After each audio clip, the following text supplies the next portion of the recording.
What I wish I knew before I bought my previous Toyota Tacoma. Live and learn at a cost.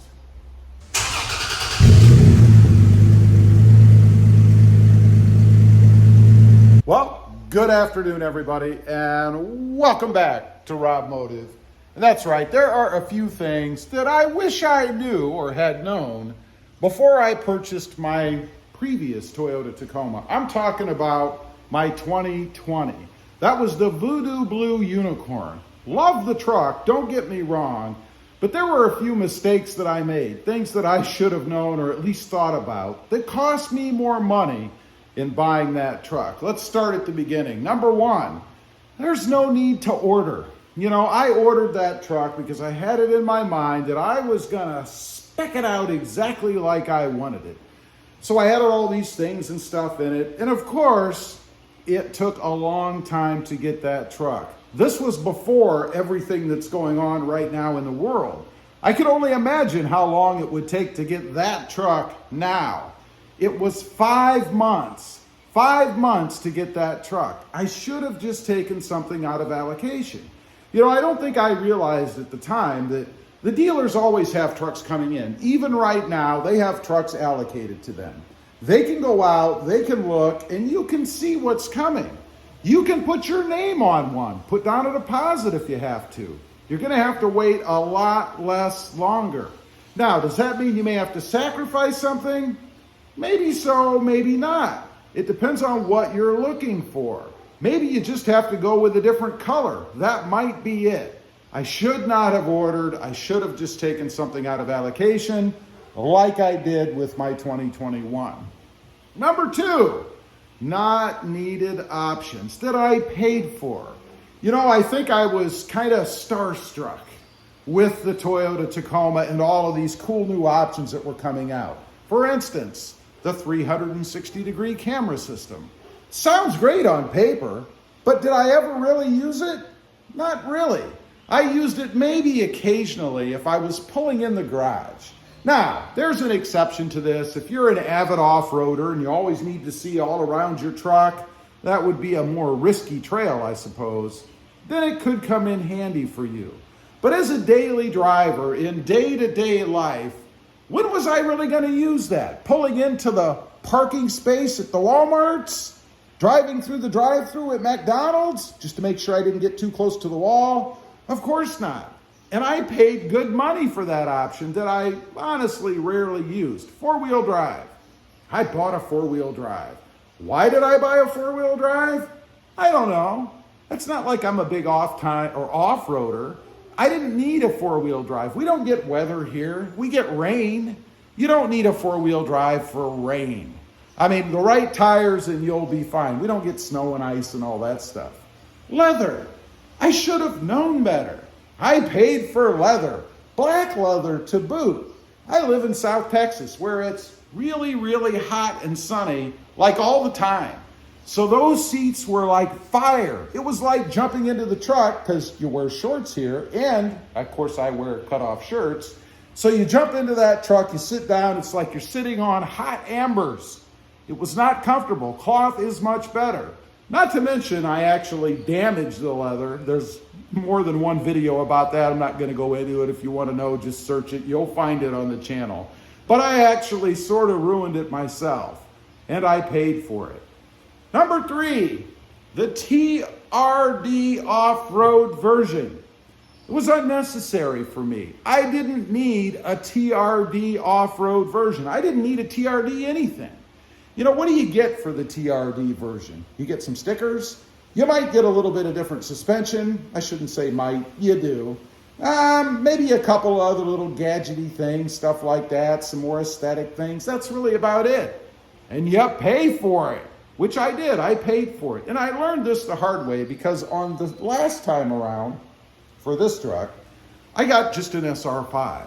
It gave me everything that I needed. Now, this is kind of personal for me or specific to me because I'm a modder. I do things to my trucks. On the TRD version, I was taking off suspension, changing out wheels. Didn't make a lot of sense, right? I paid for that stuff and then I sold it for less than I paid for it and I lost money. much smarter move to go ahead and buy a lower trim level, maybe even just an SR. It depends on what you're going to do with the truck and what your needs are. But for someone like me, the TRD version is completely unnecessary. I want to say something too. I've had people tell me that, you should get a TRD Pro. Well, that's like buying a finished truck for a channel that functions on mods. What would I do with it? Replace the Pro option stuff? That doesn't make a lot of sense. Never going to have a TRD Pro. It just doesn't fit my profile. Make sure you get what you need. Next up, how excruciating that 5-month lead was. I mentioned it earlier. It seemed to take forever.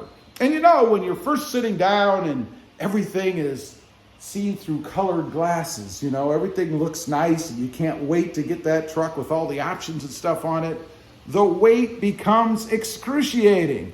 I remember when I got to about the 3-month period, something like that, time frame of waiting, I started to call the dealer, asking them, thinking, well, maybe they were off. It's going to show up early. I've heard of that. I've heard of people getting their trucks earlier than the times that the dealer suggests. Well, that wasn't true. It was wishful thinking on my part. Now, don't get me wrong. It's not like I blame the dealer. They did tell me that the lead time was going to be 5 months. Sat down with the parts guy, the guy that orders everything, and he told me that it was going to be 5 months. Possibly could come in earlier, but he did not think so. Gonna be 5 months. And I gotta say, it was almost 5 months to the day. So make sure that you are acceptable of what that lead time is gonna be before you go ahead and place the order and then wishfully think that you're gonna get it sooner. You're probably not. I should have, once again, pulled the truck out of allocation and just had it a lot sooner.